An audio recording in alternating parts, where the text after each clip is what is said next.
თქვენი ბიზნესის სწორად განვითარების გზები, თანამედროვე PR მექანიზმები, რჩევები და სიახლეები გამოცდილი ექსპერტებისგან. გადაცემაში პრომოუტერი. ყოველ ორშაბათს 19 საათზე FM 104.3-ზე.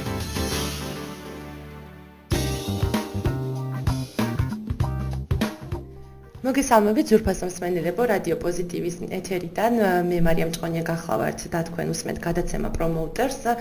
დღეს ჩვენ ვსაუბრობთ საჯარო გამოსვლის ხელოვნებაზე და მსმენელებს შევახსენებთ ჩვენს ტელეფონის ნომერს 242-104-3. შეგიძლიათ დარეკოთ ჩვენთან სტუდიაში და დასვათ ამ თემასთან მიმართებაში თქვენთვის საინტერესო შეკითხვა. საჯარო გამოსვლა ერთგვარი ხელოვნებაა. იქნება ეს სცენაზე სიტყვის წარმოთქვა, თუ მცირე აუდიტორიის წინაშე პრეზენტაციის გამართვა. სიტყვით გამოსვლმა ბევრი დეტალი უნდა გაითვალისწინოს იმისთვის, რომ მისი გამოსვლა იყოს წარმატებული. თუ რა დეტალებია და როგორ უნდა მოუხიბლოთ ჩვენი აუდიტორია, ამასთან დაკავშირებით ჩვენ დღეს ჩვენი სტუმარი კომპანია 7-ის დირექტორი ქალბატონი მაკო ჯაოშვილი გვესაუბრება. მოგესალმებით ქალბატონო მაკო. მივესალმებით თქვენ რადიო მსმენელს და დიდი მადლობა ეთერში მოწვევისთვის. დიდი მადლობა თქვენ ჩვენთან სტუმრობისათვის. ქალბატონო მაკო, საინტერესოა როგორი უნდა იყოს საჯარო გამოსვლა იმისთვის, რომ იყოს ეფექტური და წარმატებული. პირველი, რახან თქვენ ახსენეთ სიტყვა ეფექტური, ალბათ იმისთვის, რომ შედეგიანი იყოს ნებისმიერი გამოსვლა, პირველ რიგში ის უნდა იყოს მიზანზე ორიენტირებული, სათქმელი უნდა იყოს ლაკონურად, მარტივად და გასაგებად გადმოცემული. მთავარი მომენტი რაც არის, რომ გამომსვლელმა უნდა იცოდეს ის თემა, რაზე საუბრობს და უნდა იცნობდეს იმ აუდიტორიას, ვისთვისაც საუბრობს. ასევე ძალიან მნიშვნელოვანია, მან იცოდეს თავისი ხასიათიც და იმის მიხედვით მოერგოს კონკრეტულ აუდიტორიას და სათქმელი ისე მიიტანოს მსმენელისთვის, რომ ის იყოს, რა თქმა უნდა, მიმზიდველი, საინტერესო და ინფორმაციული. შინაარსობრივად ეს უნდა გათვალისწინებული უნდა ქონდეს, ანუ სტრუქტურულადაც ისე ქონდეს დალაგებული და შინაარსშიც ჩადებული უნდა იყოს ყველა ის დეტალი, რითიც აყოფილებას გამოიწვევს მსმენელში და ასეთ შემთხვევაში მისი გამოსვლა არის ეფექტური და მნიშვნელოვანი კიდევ რაც არის ბუნებრივი უნდა იყოს საუბრის დროს და უნდა იყოს დამაჯერებელი. ის აუდიტორია უნდა გრძნობდეს, რომ გამოსვლელი კომპეტენტურია იმ საკითხზე, რაზეც საუბრობს. საინტერესო ასევე რომ თქვა უნდა ვფლოდოთ თუ არა ტექნიკას, საჯარო გამოსვლებს თუ აქვს თავისი ტექნიკა. მაგალითისთვის, როდესაც ჩვენ გამოვდივართ, არ უნდა დავტოვოთ ერთი ფლანგი, უყურადღებოთ და მთლიანად აუდიტორიას უნდა გადავხედოთ და ყველას უნდა ვესაუბროთ. ასევე ეს თვალის კონტაქტი, სიარული, შეიძლება რამდენი დეტალი შეიძლება ჩამოითვალოს საჯარო გამოსვლის, რომ ვიცოდეთ ტექნიკა, ასე ვთქვათ. დეტალები ძალიან ბევრია, მოდი ესე მივყვეთ პირველ რიგში. პირველი რაც არის მნიშვნელოვანი, სანამ საჯარო გამოსვლამდე მივალთ, ჯერ არის მოსამზადებელი ეტაპი. როგორ მოვამზადოთ ჩვენ ეს ტექსტი, რაზეც უნდა ვისაუბროთ და გავითვალისწინოთ, რომ როგორ უნდა იყოს აგებული ჩვენი გამოსვლის ტექსტის სტრუქტურა. სტრუქტურულად ნებისმიერი ტექსტი და ნებისმიერი გამოსვლა სამი ძირითადი კომპონენტისაგან შედგება. ეს არის შესავალი, ეს არის ძირითადი ნაწილი და ეს არის დასკვნითი ნაწილი, ანუ შეჯამება. თვითონ სიტყვაც გვეუბნება ძირითადი ნაწილში უნდა ვთქვათ ის, რაც ძირითადი სათქმელია, ხოლო შესავალში უნდა მოვამზადოთ მსმენელი, რას მოусმენს ის. დასკვნაში, როგორც სიტყვა გვანიშნებს, ანუ დავასწროთ რა და შევაჯამოთ ის მთავარი, რისთვისაც ჩვენ მოვიწვიეთ კონკრეტული აუდიტორია. რაც შეეხება ტექნიკა ახსენეთ, რა თქმა უნდა, პრეზენტაცია არის გავარჯიშებული. პირდაპირ გაგებით ეს არის ხელოვნება, ეს არის სწავლებადი პროცესი და არის ნიუანსები, რომელიც წინასწარ უნდა იცოდეს იმ ადამიანმა, რომელსაც თავის საქმიანობიდან გამომდინარე ხშირად მოუწევს კონკრეტული აუდიტორიის წინაშე წარდგენა. თუმცა დავძენ რომ არ არსებობს ადამიანი, თუნდაც ერთხელ მაინც არ მოუწიოს პრეზენტაციის გაკეთება. იგივე თუნდაც, როდესაც დასაქმების კუთხით ის მიდის თავის დამსაქმებელთან, მან უნდა მოახდინოს თავისი ცოდნის დემონსტრირება, თავისი შესაძლებლობების წარდგენა. ის უნდა ფლობდეს გარკვეულ უნარებს, კომუნიკაციის უნარებს, რომ მისი სათქმელი იყოს დამაჯერებელი მეორე მხარისათვის. და რაც შეეხება აი რამდენი ნიუანსი არსებობს ვახსენეთ და ისიც თქვათ საუბარში თქვენ მოიხსენიეთ რომ თქვათ დგომა იქნება სცენაზე, ტრიბუნაზე გამოსვლა, ეს ყველაფერი დამოკიდებული არის რა თქმა უნდა იმ კონკრეტულ გამოსვლის სპეციფიკაზე, იმ კონკრეტულ შინაარსზეც, იმ კონკრეტულ აუდიტორიაზეც, რომლის წინაშეც აკეთებ გამოსვლას და ფორმატზე რა თქმა უნდა სხვადასხვა ტიპის გამოსვლა, სხვადასხვა ხასიათის არის თავისთავად დამეთანხმებით, შეიძლება და იგივე თემაზე სხვადასხვა აუდიტორიაში სხვადასხვანაირად მოგვიწვიოს გამოსვლა. თუნდაც ახლა მე მაგალითად ვასწავლი საჯარო გამოსვლის ხელოვნებას და ვასწავლი თქვათ როგორი უნდა იყოს გამოსვლელი და პრეზენტაციის უნარები, ხო?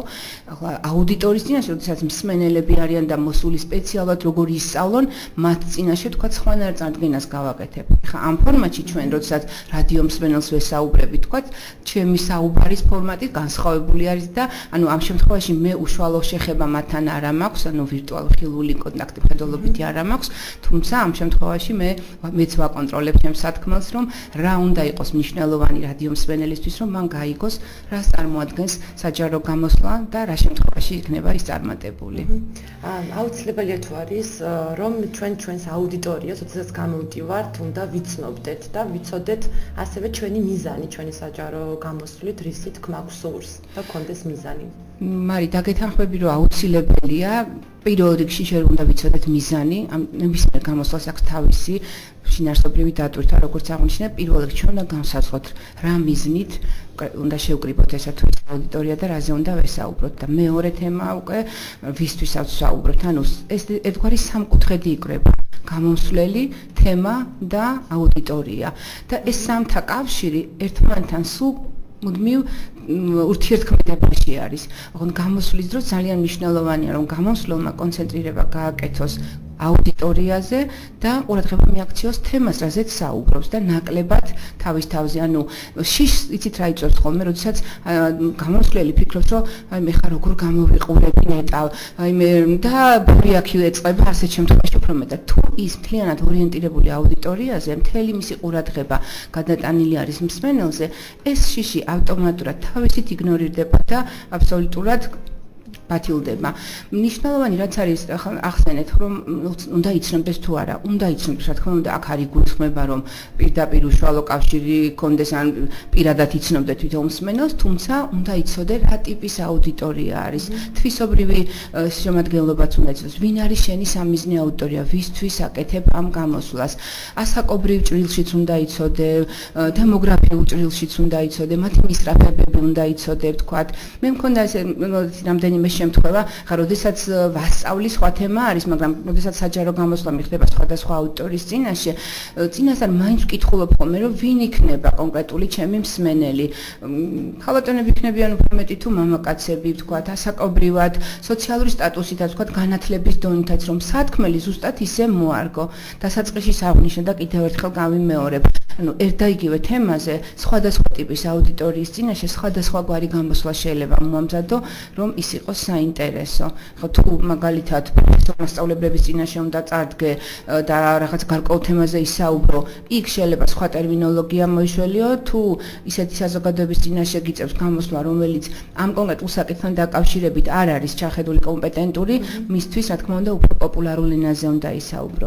საზოგადოდ ერთ-ერთი რჩევა არის, რომ ყოველთვის უნდა ვერიდოთ ძალიან ისეთი გადაბმული სტილის მეტყველებას, ჟარგონებით, სლენგიდან, მეცნიერული ტერმინებით ძალიან გადატვირთულს. თუ ტერმინს ვახსენებთ, მაშინ იქ განმარტებაც უნდა გავაკეთოთ.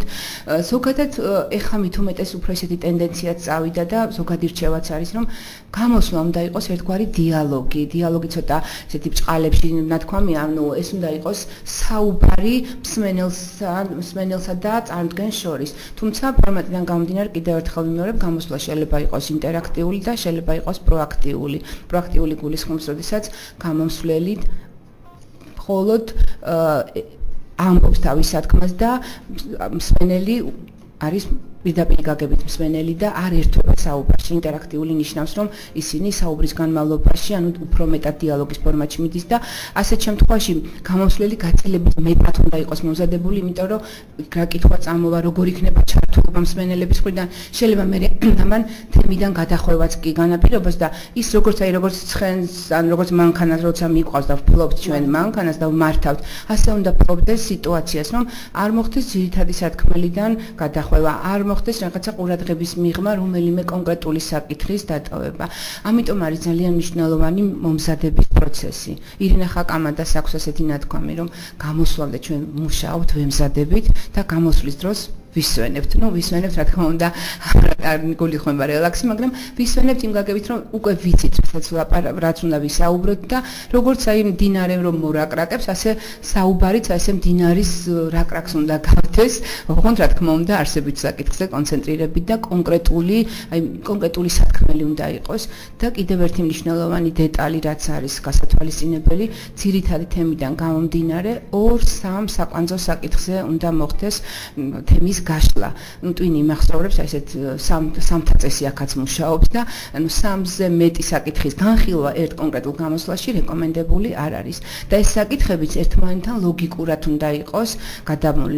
ხა თემიდან გამომდინარე და ფორმატიდან და დროის ხანგრძლივობიდან გამომდინარე, რა თქმა უნდა, შესაძლებელია საკითხების ან ქვესაკითხების რაოდენობა ცოტა მეტიც იყოს, მაგრამ ყოველთვის უნდა შევეცადოთ, რომ არსებითი მუდმივად წინა პლანზე იყოს წამოწეული და ყოველი მომდევნო ქვესაკითხი გულისხმობდეს იმ პირველი მთავარი საკითხიზე აქცენტის გაკეთებას და იყოს დამხმარე, რომ გავადვილოს მსმენელს დამახსოვრება, გადაეხმაროს კონკრეტული არსის ჩატომაში, ხო, მთავარი რაც არის, ხო, გამოსვლაში, როდის რჩება მსმენელი კმაყოფილი, როდესაც ის გაიგებს მისთვის საინტერესო და სასარგებლო ინფორმაციას. და უმთავრესი რაც არის, რომ ჩვენ გავამართლოთ ჩვენი მსმენელის მოლოდინი. დაახლოებით ალბათ პედაგოგი თვითონ შედის კლასში, ისიც საჯაროებას კითხულობს და თქვათ იქაც ძალიან ბევრი დეტალი არის, რომ თქვათ ყველა ჩართულობა გამოიწვიოს მოსწავლეების, ანუ ესეც საჯარო გამოსვლა ფაქტიურად პედაგოგის. ჩვენ მცირე სარეკლამო ჭრაზე გავდივართ და დაბრუნდებით ზუსტად 2 წუთში დაგველოდეთ. თქვენ უსმენთ გადაცემა პრომოუტერს. თქვენი ბიზნესის წარმატება ჩვენი ქვეყნის წარმატებაა. ჩვენ დაბრუნდით ეთერში, დღეს ჩვენ საუბრობთ საჯარო გამოსვლების ხელოვნების შესახებ და ჩვენი სტუმარი არის კომპანია Seventies დირექტორი ქალბატონი მაკო ჯაოშვილი. მე აქვე ქალბატონი მაკო გილოცავს დაბადების დღეს. დიდი მადლობა. დაბადების დღეს თქვენ და თავიდან ასე ვთქვათ არ ვახსენეთ და დამოვიწყდა გილოცავთ. არა, უშავს, ეხლა შესაძლებელია დღეს მთელი დღე ჩემი დღეა. კი ბატონო, ნამდვილად. დაუბრუნდები თემას და საინტერესო არის საჯარო გამოსვლის დროს რამდენად მნიშვნელოვანი არის ეს ჟესტების ენა და აქვე ჩვენ მსმენელებსაც რომ განვმარტოთ რას ნიშნავს ჟესტების ენა ჩვენ საჯარო გამოსვლის დროს. ეს ძალიან მნიშვნელოვანი თემა შევეხეთ მარიმე და შენ მინდა გითხრა რომ სიტყვას რა თქმა უნდა სიტყვას ძალიან დიდი ძალა აქვს თუმცა ერთი არას ვამბობ და მეორე როგორ ვამბობ და აი როგორ ვამბობთ იმას გაცილებით დიდი მნიშვნელობა აქვს. ახლა რაც შეეხება ჟესტების ენას, ანუ აქ იგულისხმება რა თქმა უნდა სხეულის ენა, იგივე ჟესტიკულაცია, სახის მიმიკა, დგომის მანერა და ასე შემდეგ, თუმცა არავერბალურ კომუნიკაციის თვალსაზრისით გაცილებით გავლენის მოსახდენად გაცილებით მეტად მნიშვნელოვანი არის, ჩვენი ინტონაცია, ტონალობა ხმის, თქვა საუბრის ტემპი, სიჩქარე, როგორ საუბრობთ და აი როცა ჩვენ აღვნიშნეთ აი პრეზენტაციის უნარები რამდენად გავარჯიშებადია, ეს ყველაფერი არის გავარჯიშებადი. მე პირადად მეც ვიმუშავე ჩემ თავზე და დღემდე ვმუშაობ, იგივე სუნთქვის რეგულაცია, სპეციალური ვარჯიშები არსებობს სუნთქვისთვის, და სად გააკეთო პაუზა, სად ამოისუნთქო, სად ჩაისუნთქო, სად აქცენტი გააკეთო, ინტონაცია ძალიან დიდი მნიშვნელობა აქვს. ჩვენ ისეთი სავარჯიშო გვაქვს ხოლმე ჩვენ მსმენელებთან ინტონაციაზე, ერთ და იგივე ფრაზა სხვადასხვა ტონალობაში, სხვადასხვა ინტონაციაში, სხვადასხვაგვარად აღიქმება და არის შეიძლება ზოგიერთისთვის ის აგრესიის გამოწვევი იყოს, ზოგიერთისთვის იყოს უფრო ემოციური, ზოგიერთისთვის რაღაცა ეჭვს ბადებდეს და ასე შემდეგ. არის სხვათა შორის ერთ-ერთი ეს განსაკუთრებით პოლიტიკოსების შემთხვევაში, ანუ რამდენად ისინი ფლობენ თავიანთ სხეულს, ან თავის სხეულის ენას და ანუ ხშირად შესაძლებელია რომ თვალების მიხედვით, თავის მოძრაობით, მისი თუნდაც ინტონაციით მსმენელს სტაბილურობა შექმნეს, რამდენად გულწრფელია ის თავის ნათქვამში. ასეთი მაგალითიც არის კლასიკური, როდესაც ამერიკის ერთ-ერთ გუბერნატორის არჩევნები როცა იყო, მიუხედავად იმისა, რომ ამ პიროვნებას ჰქონდა საკმაოდ მაღალი რეიტინგი, მის გამოსვლისას აღმოჩნდა, რომ გამოსვლის შემდეგ რეიტინგმა დაიწია და როდესაც დაინტერესდნენ რა მოხდა, აღმოჩნდა, რომ გამოსვლისას ის როდესაც საუბრობდა გარკვეულად ქალაქის ინფრასტრუქტურას და მის განვითარებაზე, აღმოჩნდა, რომ ესე იგი რაღაცა თავის დაუნებურად თავს ესე აქნებდა უარყოფით ის გამოხატოთ. ანუ მაყურებელს დარჩა შთაბეჭდილება, რომ ის არ არის დარწმუნებული, რომ ეს ქალაქის ინფრასტრუქტურა სათანადოდ განვითარდება. თითქოს ანუ ეჭვი ეპარებოდა თვითონვე თავის ნათქვამში და ამან განაპირობა მისნამი რაღაც რეიტინგული მონაცემების დაკლება კი. და ეს სხვადასხვა ხარ კიდევ რომ ვამბობთ როცა გავარჯიშებადია, ხა აქ რა თქმა უნდა არის გულისხმობა რომ ვისწავლოთ ისე რომ მე სიყალბე შევიტანოთ, სიყალბე ძალიან ჩანს და ამიტომ არის მნიშვნელოვანი რომ ეს უბრალოდ ბუნებრივად უნდა გქონდეს ჩვენ რასაც ვამბობთ გულწრფელები უნდა ვიყოთ. როდესაც სიმართლეს ვლაპარაკობთ, ის არის დამაჯერებელი. მაგრამ საკმაოდ რთულია ალბათ ყველაფერი ერთდროულად მართო ერთი საჯარო გამოსვლის დროს. ჟესტების ენა, დგომა, საუბარი საინტერესო იყოს, ყველა უყურებდა აუდიტორიაზე გადაანაწილო შენი მზერა, ალბათ ძალიან პაუზებით ისაუბრო და ასე შემდეგ. ალბათ ეს ჩვევაში გადადის. ეს უკვე ჩვევაში გადადის, რა თქმა უნდა. ეს არის იმიტომაც ვამბობთ რომ გავარჯიშებადია. ასეთი რეკომენდაციაც არსებობს ვარჯიში და ვარჯიში. ანუ ყველა შესაძლო შემთხვევაში სხვადასხვა რჩევის სახით ასეც კი ეუბნებიან იმ ადამიანებს, ვისაც პროფესიიდან გამომდინარე ხშირად მოუწევთ გამოსვლა, ეუბნებიან რომ ისარგებლეთ ყველა შესაძლო მომენტით. მეზობლებთან კონტაქტში, მშობელთა კრებაზეც კი გამოდით სიტყვით, თქვით თქვენი სათქმელი, დააკვირდით შემდეგ თქვენ თავს და ვარჯიშისთვის ესეთი ტექნიკაც არსებობს, რომ ივარჯიშო სარკის წინ, გამოსვლასთან დაკავშირებით წინასწარ გაივარჯიშო კოლეგებთან, ოჯახის წევრებთან, იმიტომ რომ სხვადასხვა ტიპის მსმენელთან სხვადასხვანაირად აღიქვამს შენს ნათქვამს და სხვადასხვა ტიპის რჩევასაც მოგცემს.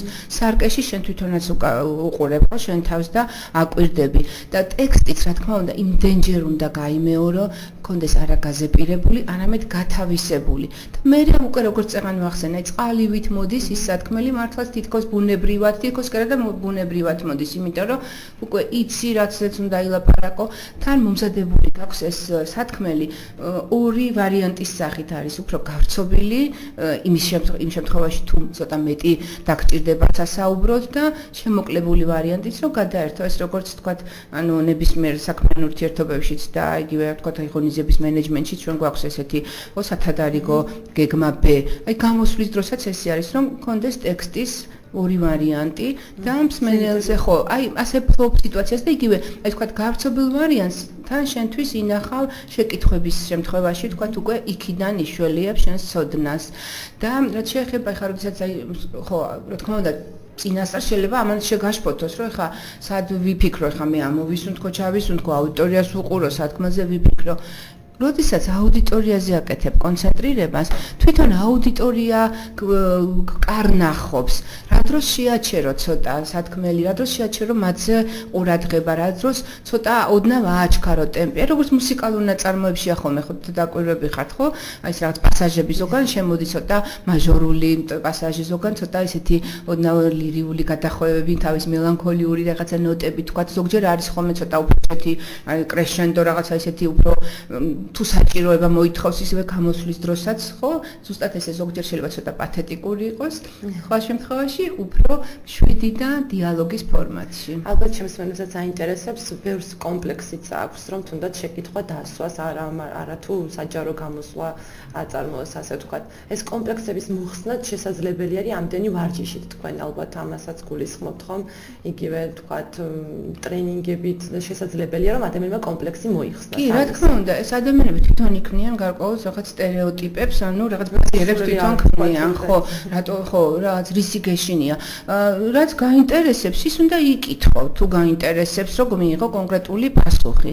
და ზოგჯერ არის ხოლმე, რომ კითხვას მართლა შეიძლება პირიქით სულელური კითხვა დასვას, ზოგჯერ აუდიტორიაში დამსწრე, ზოგს უნდა ხოლმე უბრალოდ თავის დემონსტრირების მიზნით ან თავის გამოჩენის მიზნით რაღაცა კომენტარი გააკეთოს.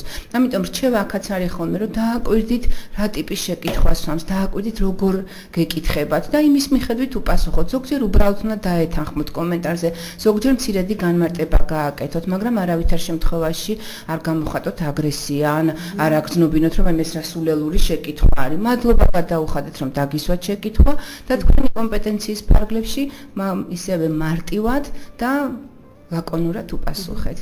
კი ბატონო, მცირე სარეკლამო ჭრაზე გავალთ, მალე დავბრუნდებით. დავბრუნდით ეთერში დღევანდელი ჩვენი თემა საჯარო გამოსვლის ხელოვნება და კომპანია Seventh-ის დირექტორი ქავტონი მაკო ჭავაშვილია ჩვენი სტუმარი. ქავტონი მაკოს ჩვენ საუბრობთ ასე ვთქვათ ორატორულ ნიჭზე და საინტერესო საქართველოში თუ დაასახელებთ ვინმეს რომელიც გამოირჩევა ორატორული ნიჭით. უფრო მეტად მგონია ხოლმე რატომღაც სიტყვით გამოსვლის დროს მსახიობებს ქირაობენ ხოლმე რომლებიც გამოვლენ. თუ არის ჩვენთან ასე მსახიობებს მოსწავლიან სამსახიობო კარიერაში, ეს ერთ-ერთი შემადგენელი კომპონენტია. და გააჩნია ხო ზოგჯერ შეიძლება ვიღაცას თხოვო და შენი სათქმელი სხვა სათქმევინო, მაგრამ სხვა შემთხვევაში ხარ როცა ჩვენ ვახსენეთ პოლიტიკოსებს თვითონ უნდა შეეძლოთ აუდიტორის წინაშე გამოსვლა, საჯარო გამოსვლა და უნდა იმუშაონ საკუთარ თავზე. მე ხა იმისგან დამოუკიდებად ჩვენ ვიზიარებთ ამა თუ იმ პოლიტიკოსის შეხედულებებს თუ არა, შეიძლება უბრალოდ შევაფასოთ მისი გამოსვლის მანერით. ხო, თქვა მაგალითად ძალიან მომწონს, აი თქვა თინა ხიდაშელის საუბრის სტილი, მომწონს რაღაცა საუბრის მანერა, რაღაც გარკვეულწილად ფლობს. მე ძალიან მომეწონა ერთხელ პეტრიაშვილის გამოსვლა, ძალიან მომეწონა ხო ალექს პეტრიაშვილის გამოსვლა. მე მომწონს ხოლმე მაგალითად ალასანიას საუბარი თქვა, გარკვეულწილად ანუ მოდის რაღაცა მუხტი. ხა ამ შემთხვევაში კიდევ ერთხელ ვიმეორებ, ეს არ ეხება თქვა რამდენად ვიზიარებ მე მათ პოლიტიკურ შეხედულებებს, ხო? ამ შემთხვევაში უფრო როგორც მის ტექნიკური მხარე რომ შევაფასო. ძალიან მომეწონა ერთხელ გალბატონი ცირა ელისაშვილის მოусმინე თქვა აუდიო ჩანაწერს და მივწერე კიდევაც პირადად არ ვიცნობდი და მივწერე კიდევაც რომ ისე სასიამოვნოდ და დამაჯერებლად საუბრობთ, აი ნუ მოვწვდი ჩემ ძირითად საქმეს და ჩაუჯექი და მოусმინე და მივწერე კიდევაც ეს თქვა კომპლიმენტი რომ აი ესეთ იშვიათად მომისმენია თქო ესეთი გამოსვლა. მაგრამ უფრო მეტად ეს ნიჭი და უცხოელებში უფრო მეტად არის სამწუხაროდ. რატო იცი ჩვენში ეტყობა რადგანაც გონიათ რომ რაც უფრო ემოციურები იქნებიან და რაც უფრო ესეთი ახასიათებს ახლა ქართულ ადამიანს ეს რაღაცა ხასიათის ემოციურობა და მაქსიმალისტები ვართ ხოლმე, მაგრამ აქაც აი ბალანსის დაცვა და აი ვარჯიში ამაშიც გეხმარება რომ დაიცვა ზომიერება. კიდევ ერთხელ ვიმეორებ ხა ზოგჯერ ეს ექსპანსიურობა კარგიც არის ხანდახან, ნუ ცოტა ქარიზმაც უნდა მოდიოდეს, ახლა ლიდერს ქარიზმა თუ არა აქვს, ის ლიდერი არ არის, ხო? ბუნებრივია, მაგრამ არ გულისხმება რომ რაღაცნაირად ეს ძალიან პათეტიკური იყოს, ან ძალიან დიდაქტიკური იყოს, ან გავლენის მოსახდენად, ანუ რაღაცნაირად ძალისმიერ მეთოდს ხმარობდე და ან თქვა ხმის სიძლიერით ცდილობდე რაღაცა დაარწმუნო. სიტყვები უნდა შეარჩიო ისეთი რომ ამ სიტყვა მოახდინო სათანადო გავლენა. ანუ შენი სხეულის ენით უნდა აგრძნობინო რომ ის რასაც ამბობ მისთვის სასარგებლო, მისთვის საინტერესოა, ну დაგიჯეროს და გამოყვეს. ალბათ მაინც უნდა ავტორი გრძნობს ეს ემოცია და თვითონ აუდიტორმა განიცადოს ეს ემოცია და მისგანაც მოდიოდეს. და ამიტომ არის მხედველობითი კონტაქტი აუცილებელი, რომ შენ აკონტროლებ სიტუაციას და უყურებ შენ აუდიტორია როგორ მოყვება და იმის მიხედვით შეიძლება ცოტა საუბრის სტილით შეცვალო, ანუ ის გამოსვლის ტექსტით ცოტა გადაუხვიო. ეს დაახლოებით ესე როდესაც მიდიხარ ახლა თქვა გზაზე A პუნქტიდან B პუნქტში რომ და მიხვიდე, იცი რომ ეს გზა უნდა გაიარო, მაგრამ გზაზე თუ რაღაც პატარა დაბრკოლება ხო აჩერებ მანქანას, შეიძლება გადაუხვიო რაღაც გაგახსენდეს, მაგრამ მე ბოლოს მიდიხარ იმ B პუნქტამდე. საუბარშიც ესე არის, ანუ შეიძლება რაღაცა მომენტში გადახვევა მოგიწიოს, ან რაღაცა განმარტება მოგიწიოს, ან ჩართულობა შეიძლება გამოიწვიო იმის მიხედვით თუ ხედავ როდნა მოდუნდა აუდიტორია. სხვათაშორის ანუ საჯარო გამოსვლებისთვის, ანუ იმ გარემოსაც ძალიან დიდი მნიშვნელობა აქვს, სად გამოდიხარ, როგორ სიტუაციაში გამოდიხარ, როგორი არის იქ განათება, როგორი არის იქ აერაცია, ვენტილაცია, ჟანგბადი, რამდენიმე არის, იმიტომ რომ ჟანგბადის ნაკლებობა თუ არის, ყურადღების კონცენტრირება კლებულობს და შეიძლება ეს შენი მსმენელები ნახევარ მთლემარე მდგომარეობაში გადავიდნენ და შეიძლება რაღაცა სახით გიყურებდნენ, მაგრამ აი სხვაგანთვის მისი გონებაო, შეიძლება სულაც არ გისმენდეს შენ. იმიტომაც ახლა ნახე სად გამოდიხარ. ხო, აუცილებლად და ისე და მნიშვნელოვანია კიდე როგორი ტიპის გამოსვლა, იმიტომ რომ ოფიციალური გამოსვლის დროს შეიძლება ტრიბუნა იყოს საჭირო, არაოფიციალური გამოსვლისას ეს ტრიბუნა შეიძლება ერთგვარი ბარიერი იყოს. არ არის თქვა გამოსვლის დროს ტრიბუნას ეხტნობი, ანუ ტრიბუნასთანაც უნდა იქე გამართული, არავითარ შემთხვევაში არ უნდა კითხულობდე ტექსტს, ანუ ტექსტი უნდა იცოდე კარგად, მაგრამ არ უნდა ქონდეს დაზეპირებული, არ უნდა მიეჯაჭო ფურცელს. ხო, გათავისებული უნდა ქონდეს და ფლობდე კიდევ ერთხელ ვიმეორებ, ფლობდე სიტუაციას იმ დონემდე, რომ შენ თვითონ გააკეთო ლავირება, როგორც ეხლა თქვა საინტერესო წიგნს რო კითხულობ და მიყვები ამ თემას, შენ თვითონაც ხომ ხარ ჩართული და არ გგონია რომ თითქოს იმ მოქმედების გმირი ხარ, ამ ფილმს რო უყურებ. ფილმშიც დააკვირდით, ეხლა იმის მიხედვით ხო, როგორჯერ ფილმშიც არის ხოლმე თქვათ რაღაცა დამხმარე ეფექტები შემოტანილი ხო თქვათ, ან მუსიკა შემოვა, ან რაღაცა თქვათ ანტურაჟის რაღაცა ელემენტები, რომელიც არის გამაძლიერებელი ყურადღების მისაქცევად. გამოსვლის დროსაც ასე არის, ანუ შენ ინტონაციით, ჟესტიკულაციით, კონკრეტული ხედველობითი კონტაქტით მართავს სიტუაციას, რომ აუდიტორია მთლიანად ჩართული იყოს, მაქსიმალურად გისმენდეს და რაც მთავარია გაიგოს. ერთია მოვისმინე, მეორეა რა გავიგე და რომ გავიგე რამდენად დავიმახსოვრე და მხოლოდ მაშინ დავიმახსოვრებ, მხოლოდ მაშინ დატოვებს მოსმენილი ჩემზე სათანადო შთაბეჭდილებას, თუ გამომსვლელი ჩემთვის გასაგებ ენაზე მესაუბრება და კიდევ ერთხელ ვიმეორებ, მესაუბრება და არა მიბრძანებს და არ მიყვირის და არ იწევს ჩემში რაღაცა პირიქით ხო აი ხათაშორის ესეთი მითითებაც არის მანამდე აღნიშნე შენ რომ მასწავლებელიც კი ანუ მოსწავლებთან გარკვეულწილად პრეზენტაციას აახდენს ხო პრეზენტაციას აკეთებს ანუ სულ არის ხოლმე რომ თქვენი პრეზენტაცია არ დაემსგავსოს რაღაცა ლექციას ან სწავლების ისეთ ფორმას როდესაც ანუ გააჩნია ზოგიერთი გამოსვლა შეიძლება იყოს ესეთი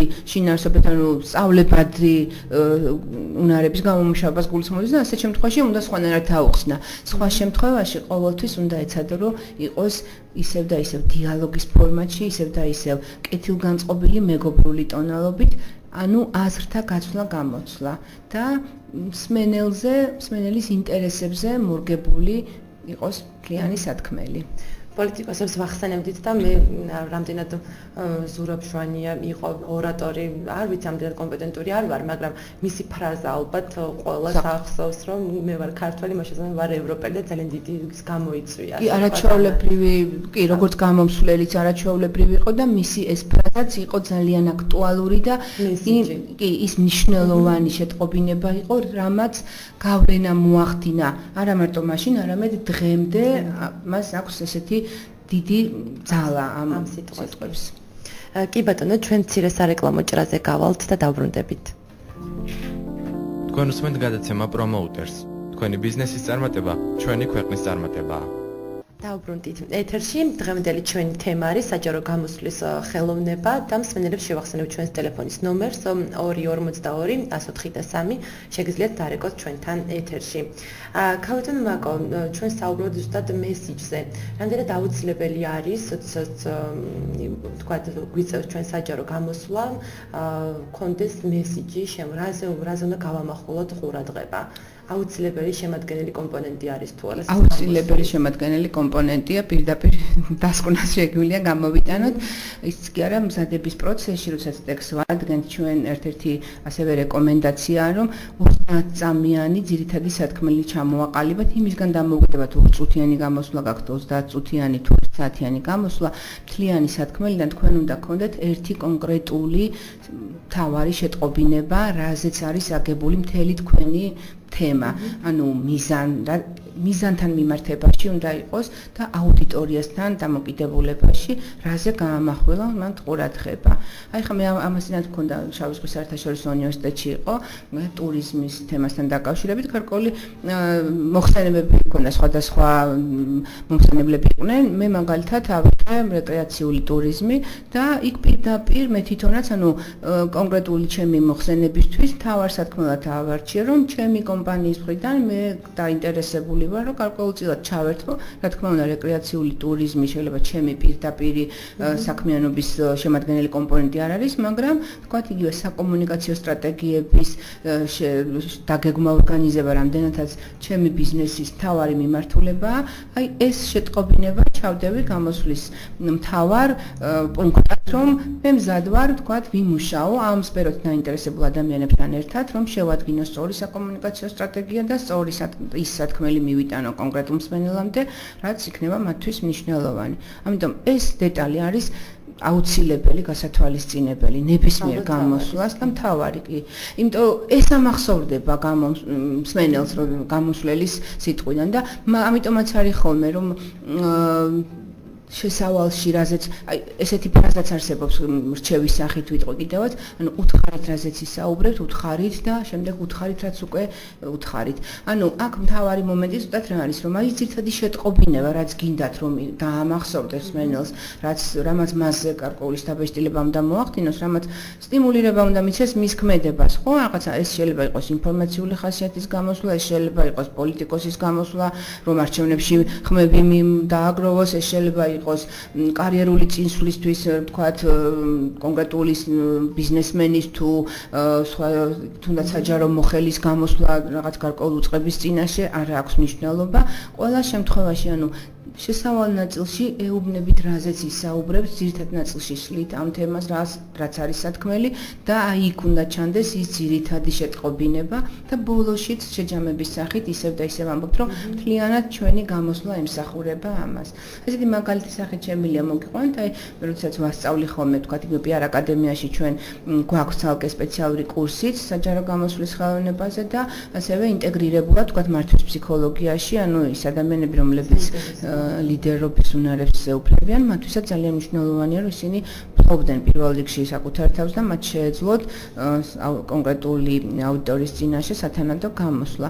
და იქ ესეთი მაგალითის სახით გვაქვს ხოლმე, რომ თქვათ, ერთ-ერთმა გამომსვლელმა ისეთი ორიგინალური ფორმა შეიმუშავა, მაგალითად ლიდერობის თემაზე, როდესაც უნდოდა მას ესაუბრა, რომ ესეთი რიტორიკული კითხვით დაიწყო, გაინტერესებთ რა თვისებებით გამოირჩევა ლიდერი ჩვეულებრივი ადამიანებისგან, ეს თვისებები თან დაყოლილია თუ გავარჯიშებადი, სწორედ ამ თემებზე ვისაუბრებთ ჩვენ დღევანდელი მოხსენების ფარგლებში და ბოლოში დასასრულს ესეთი ცოტა ესეთი პათეტიკური მოწოდებითაც ვთქვა, გახსოვდეთ თქვენ როგორც ლიდერი, თქვენ ხართ როგორც გემის მესაჯე, ანუ გემის კაპიტანი, თქვენ უნდა ასევე ფლობდეთ თქვენს ეკიპაჟს, მაგრამ ძირითადი კურსიდან გადახვევა რა თქმა უნდა უსმენდეთ თქვენი გუნდის წევრებს, მაგრამ აი კურსის გადახვევაზეც საბოლოო ჯამში პასუხისმგებელი მე თქვენ ხართ. ალბათ ამისთვის აუცილებელია რომ შემოშავებული ქონდეს რა არის ჩვენი მიზანი უშუალოდ საჯარო გამოსვლის და ვიცოდეთ პირველ რიგში. ასეც იწყება მზადება მარინო. მაგონებს რაღაც პროექტს რომ წერ და უნდა განსაზღვრო ყველაფერი საჭიროების განსაზღვრა რა არის შენი მიზანი, ამოცანა თქვა ესე ალაგებ მე მგონი საჯარო გამოსვლასაც. ზუსტად ამ პრინციპით არის მოდელი დაახლოებით ერთ და იგივე არის, ოღონდ იქ თუ მთლიანი პროექტი და გარკვეულ დროში გაწერილი, აქ არის უფრო ესეთი კომპაქტური, მაგრამ მზადების პროცესი, მე იმიტომაც აღნიშნა ირინა ხაკამადას ციტატა რომ მოვიყვანე, ანუ მზადების პროცესი გაცილებით უფრო ხანგრძლივია, გაცილებით უფრო შრომატევადია და ის დიაგნოსტიკის ტესტი როცა მახსენეთ, როგორ მოვემზადოთ, ანუ თვით დიაგნოსტიკას როცა ვაკეთებთ, იქ კითხვებათაც არის ჩამოთვლილი, ანუ რა დროს ანდომებს შენ გარკვეულ ინფორმაციის მოგროვებას, ესეც კი უნდა განსაზღვრო, რა მოცულობის თემა გაქვს, რა დრო გაქვს დათმობილი შემდეგ გამოსვლისთვის და იმის მიხედვით, ანუ ზღვა მასალა უნდა მოაგროვო, მერე უნდა დაწრიტო, ესე ვთქვა, ფილტრში გაატარო, დააკვირდე მერე შენი კონკრეტული აუდიტორისთვის აი ამ მასალიდან რა იქნება მნიშვნელოვანი, შეადგინო ტექსტი, მოისმინო ეს ტექსტი რამდენჯერმე, დატესტო ეს ტექსტი სხვადასხვა მსმენელებთან, ანუ შინაურებთან, ეს როგორც გითხარი, ის იქნება მეგობარი, კოლეგა, მეზობელი შვილი თუ საკუთარ თავის წინაშე სარკესთან როცა ვარჯიშობთ და უკვე დააკვირდე შენს გამოსვლას, სხვისი ყურით, სხვისი თვალით დანახული შენი გამოსვლა შეაფასო და შეიძლება ზოგჯერ მთლიანად ამოატრიალო ეს ტექსტი და ბოლოში რაც გინდა გეთქვა ის თავში გადაიყვანო. მიზანთან დაკავშირებით შეიძლება პრიორიტეტები სხვანაირად დაალაგო. ნებისმიერი, ანუ თქვათ, პროექტის წარდგენაც როცა ხდება ხოლმე, იმ ყველა პროექტს ხო თავისი მიზანი გააჩნია, რატომ უნდა მოგისმინო მე? აი ამ ეს კითხვა უნდა დასვა პირველი, როდესაც ემზადები, რატომ უნდა მომისმინოს და მოусმედი თუ არა, დაგაინტერესებდა თუ არა. და აი ამ კითხვა-პასუხის რეჟიმში, ანუ დიალოგში ხარ საკუთარ თავთან, ანუ ტექსტის მიხედვით, ამას რომ ვიტყვი, ესე გაიგებს, ხომ არ აჯობებს ესე ვთქვა. ამის სადემონსტრაციოდ ხომ არ აჯობებს მაგალითი მოვიყვანო, ოღონდ მაგალითი იქნება ეს თუ დიაგრამები იქნება თუ სხვა არგუმენტები და სხვა ფაქტები. ყველაფერი უნდა იყოს ასევე კომპაქტური და ასევე ლაკონურად გასაგები. აი არ არის ხოლმე მაგალითად რეკომენდაციის სახით სულ ვამბობ, როცა დამხმარე თვალსაჩინოებას აკეთებენ გამოსვლი, ხა საჯარო გამოსვლების დრო შედარებით ნაკლებად, მაგრამ საქმიან პრეზენტაციებში ჩვენ ხშირად ვიყენებთ ხოლმე ხო იგივე PowerPoint-ს ან slideshows და ასე შემდეგ, სადაც ზოგჯერ ცდილობენ ხოლმე, რომ ყველაფერი აი ბოდიში და ჩაყარონ, ყველაფერი რაც უნდათ, რაც გაუგიათ ან რაც გაუკეთებიათ. თვალი ვერ ასწრებს აღქმას ჩვენ და ამას შევხედოთ მსმენელის პოზიციიდან და გამოვიტანოთ ერთი კონკრეტული დიაგრამა, ერთი კონკრეტული სქემა. დანარჩენი დეტალები თუ გვინდა, მე შეიძლება ის ასევე დამხმარე თვალსაჩინოების სახით, თქვათ როგორც პოლიგრაფიული ნაბეჭდი მასალის სახით მივაწოდოთ და უთხრათ რომ მაგალითად ბიუჯეტს დეტალურად შეიძლება გაეცნოთ აი ამ ბროშურაში და იქ მაგალითად გამოვიტანოთ მხოლოდ არსებითი 2-3 სიდიდე რომელიც მიანიშნებს თქვათ ადამიანს მიხვდება თქვათ რომ სიტყვაზე თქვათ წლიური ანგარიშის წარდგენაც რო გინდა არ არის აუცილებელი რომ მთლიანი ეს ციფრები სქემატურად გამოიტანო თავარი გამოიტანე წინა პლანზე და დანარჩენი რაც შეიძლება ასევე საინტერესო იყოს და არანაკლებ საინტერესო დანარჩენი როგორც დამხმარე თვალსაჩინოება მიაწოდე მსმენელს და მიეცი მას დრო რომ გაეცნოს და აღიქვას ხომ და გაიგოს ჩვენ ხო ამას ვამბობთ რომ მარტო მოსმენა ხო არის თავარი და მან ხომ და გააცნობიეროს ანუ ტვინმა ხომ და დაიმახსოვროს და დამახსოვრების მერე გააკეთოს სათანადო რეაგირება და მე მგონი ბევრი დეტალიც არის სლაიდზე რამდენი სიტყვა უნდა იყოს, გადატვირთული არ უნდა იყოს, არ უნდა უყურო პრეზენტაციას და ძალიან ბევრი დეტალია, მე მგონი ნიუანსია მანდაც, ხო, აი მთავარი რაც არის ხოლმე, მე ჩვენ მსმენელებს სულ ვეუბნები რომ გაიხსენეთ ის რომ თვითონ სიტყვაც გეუბნებათ დამხმარე თვალსაჩინოება, ანუ ის გეხმარებათ თვალნათლივ მიიტანოთ სათქმელი და ის თუ ისე გადატვირთული იქნება რომ უკვე დამხმარეთ აღარ გამოდის, პირიქით ხელშემშლელი შეიძლება იყოს. ხო, იქ შეიძლება იყოს თეზისების სახით აუცილებელი. არა, ვთქვათ, იქ უნდა იყოს მაგალითად 6-7 წინადადება შეიძლება გამოიტანო თითო სლაიდზე. თითო სლაიდზე სარეკომენდებული იყოს ვთქვათ 1 ან 2 ვთქვათ დიაგრამა ან ანიმაცია რომელიც კიდევ ერთხელ ანუ შემოიტანს იმ რაღაცა ნიუანსებს როგორც კინოში როცა მახსენეთ ხო კინო როდესაც რაც უფრო ვთქვათ ჰარმონიულად არის გადასვლები ხო მით უფრო ვიმახსოვრებთ ხა შავ-თეთრ ფილმზე უფრო შეიძლება დამღლელი იყოს მარტო ერთ კადრს რო უყურებთ ვთქვათ და როდესაც რაღაცა იქ ბუნების ელემენტი შემოდის ან დიალოგის ელემენტი შემოდის რაღაცა ქმედებაში ჩანს რაღაცები უფრო ადვილად ვიმახსოვრებთ უფრო განწყობა სხვა გვიჩნდება იმ კონკრეტული სიტუაციის და კონკრეტული ნუ ახლა რახან შედარება გავაკეთეთ თქვა ფილმის მიმართ ხო მაგრამ ხა ამ შემთხვევაში საჯარო გამოსვლაზე როცა ვსაუბრობთ აქაც ის ნიუანსები უნდა გამოვიყენოთ თქვა და სხვადასხვა თვალსაჩინოების დეტალებიც მაშინ უფრო მეტად უნდა გამოვიყენოთ როცა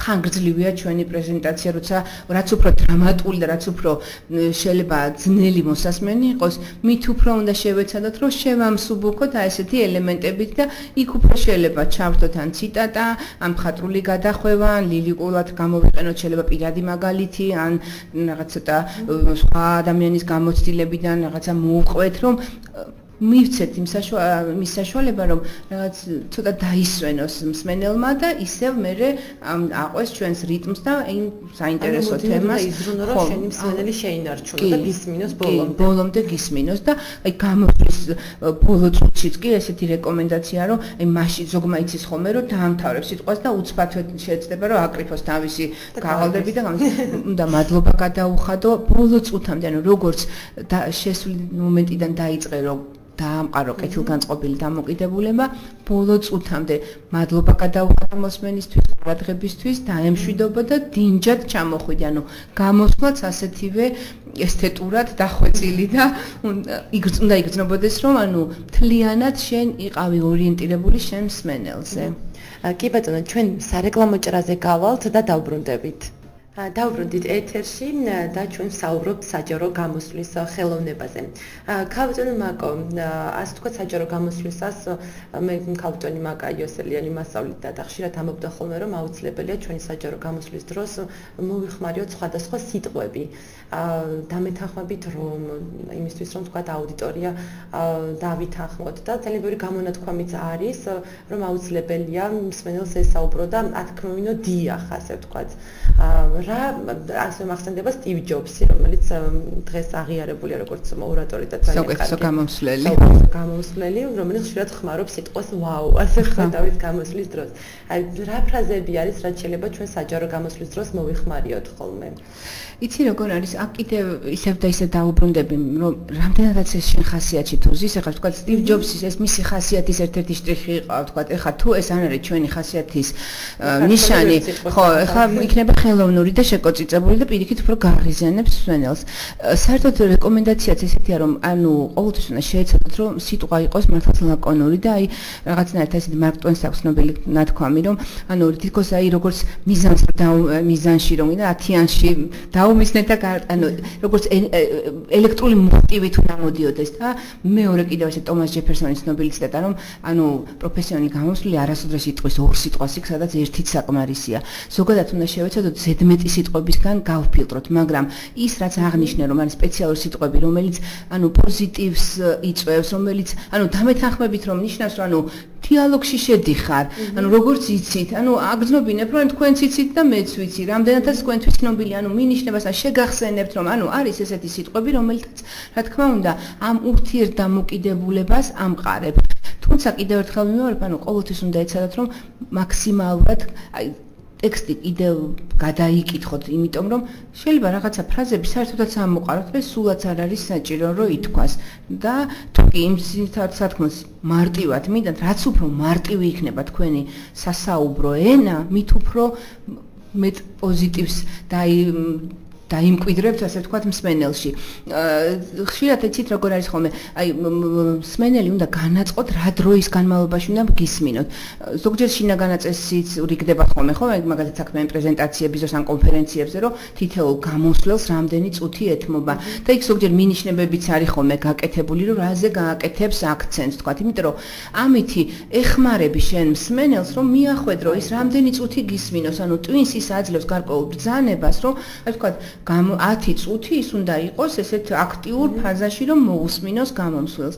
და თუ თქვენ გამოსვლას 10 წუთის ნაცვლად 8 წუთში დაამთავრებთ, გაცილებით უფრო მეტად მოიგებთ მსმენელის გულს და მეტ კმაყოფილებას გამოვჭოთ, ანუ ის მიხვდება, რომ ის ძირითადი სათქმელი, რაც გინდოდათ, ოღონდ არ გამოტოვოთ, კი იმიტომ კი არ შეამციროთ, რომ გული მოიგოთ, არამედ თქვენი სათქმელი 8 წუთში ჩაადიეთ. და რა თქმა უნდა, რაც გინდოდათ რომ გეთქვათ, ის აუცილებლად რაც შეეხება კიდევ აი რა სიტყვები მოვიჩვენოთ, ასეთი მზა რეცეპტები, რა თქმა უნდა, არ არის რომ მაგალითად აუცილებლად ეს სიტყვა უნდა თქვა. რეცეპტის სახით, ანუ რეკომენდაციის სახით შეიძლება ვთქვათ მხოლოდ და მხოლოდ ის, რომ ის რაც გამოიწვევს თქვენსა და აუდიტორიას შორის ორმხრივ კომუნიკაციას, ურთიერთობის დამყარებას. ანუ სხვადასხვა ტესტები, რაც გვაქვს ხოლმე მე ჩემს მსმენელებთან, ერთ-ერთი არის ხოლმე, რომ აი პრეზენტაცია და რამდენიმე კითხვა მაქვს ხოლმე, რომ პრეზენტაცია არის ინფორმაციის გაფილტრა, პრეზენტაცია არის გავლენის მოხდენა, თქვათ, იმ პრეზენტაცია არის რაღაცა აუდიტორიის დარწმუნება. აი სწორი პასუხი, ყველა პასუხი სწორია, მაგრამ ერთ-ერთი არის ლოგიკურად ყველაზე მართებული და ეს არის რომ ეს არის აუდიტორიის დარწმუნება. და მეორე მხრივ კიდევ, ანუ რა თქვათ კომუნიკაციასაც ამამყარებთ, რა ურთიერთობები მყარდება, ხო? ყველაზე გულწრფელი როცა არის ურთიერთობა, მაშინ არის პრეზენტაცია, მაშინ არის ჩვენი საჯარო გამოსვლა, საინტერესო და დამახსოვრებადი. როდესაც გრძნობს აუდიტორია, რომ შენ მისკენ ხარ, მისთვის ხარ მომართული, მისთვის საინტერესო თემაზე საუბრობ, მისთვის გასაგებ ენაზე. ალბათ ეს თემა უფრო ღრმა არის და უფრო მეტი, ხომ არ არის კიდევ რაღაც დასამატებელი, რომ შევაჯამოთ, ასე ვთქვათ, გადაცემა, იგივე ჩვენ მე მგონი არ შევეხეთ დრეს-კოდის თემასაც, მაგრამ ჩვენი გადაცემა იწურება და ბევრს ვერ ვისაუბრებთ ალბათ. მოკლედ შეგვიძლია ამაზე ვთქვათ, ანუ ჩაცმის სტილსაც რა თქმა უნდა მნიშვნელობა აქვს, ანუ იმის მიხედვით უნდა ჩაიცვა როგორი ტიპის გამოსვლა და აქაც უნდა მოერგო აუდიტორიის ხასიათს, თუმცა ისევ და ისევ ვიმეორებ, შენი დაიცვა შენი პროფესიული ეთიკა და დაიცვა შენი ხასიათის შტრიხი, მაგრამ ყველაზე მნიშვნელოვანი არის რომ რაც გაცვია კომფორტულად უნდა გრძნობდე თავს და როდესაც კომფორტულად გრძნობ, ესეც შენი სხეულის ზენით გარკვეულწილად შენს დამაჯერებლობას კიდევ ერთხელ უსვამს ხაზს და გარკვეულწილად შენს პროფესიონალობასაც უსვამს ხაზს. შეჯამებისთვის ვიტყვი მხოლოდ აი რამდენიმე სიტყვაში ჩავატევ ძირითად სათქმელს, ანუ მთავარი რაც არის, რომ საჯარო გამოსვლის დროს ვიცნობდეთ ჩვენს აუდიტორიას, ვიცოდეთ მათი მისწრაფებები, მათი ინტერესია და სფერო, ვფლობდეთ ინფორმაციას, რაზეც უნდა ვისაუბროთ და ვფლობდეთ საკუთარ თავს. წინასწარ მოვემზადოთ კარგად და გამოსვლის დროს ვესაუბროთ მეგობრული ტონით, დამაჯერებლად და პოზიტიურად. მთელი გამოსვლის განმავლობაში ჩვენ უნდა ვიყოთ ორიენტირებული ჩვენ მსმენელზე და უნდა გვახსოვდეს, რომ ჩვენმა მსმენელმა დაგვითმა ჩვენ გარკვეული დრო, რათა გაეგო მისთვის საინტერესო ინფორმაცია. ზუსტად იგივეა ამ შემთხვევაშიც მე მადლობას ვუხდით თქვენს რადიო მსმენელს, რომ დაგვითმო დრო და ის არის თქვენი რადიოს აქტიური მსმენელი და ამ შემთხვევაში გარკვეული სასარგებლო ინფორმაცია თუ კი მიიღო მან საჯარო გამოსვლის ხელოვნებასთან დაკავშირებით, მე თავს ბედნიერად ჩავთვლი. პირიქით, დიდი მადლობა თქვენ ქალბატონმა დღეს ჩვენთან სტუმრობისათვის, ძალიან საინტერესოდ ისაუბრეთ და დარწმუნებულად ჩვენი გადაცემის სტუმარი ხშირად იქნებით. მსმენელებს კი იმედია, ჩვენი გადაცემა უფრო მეტად დაეხმარება საკუთარი საჯარო ლექციის უფრო მეტად, საჯარო გამოსვლის უკაცრავად უფრო მეტად კარგად წარმართვაში. მე მომავალ ორშაბათამდე დავამშვიდობები ახალი თემით დაგიბრუნდებით. ნახვამდის.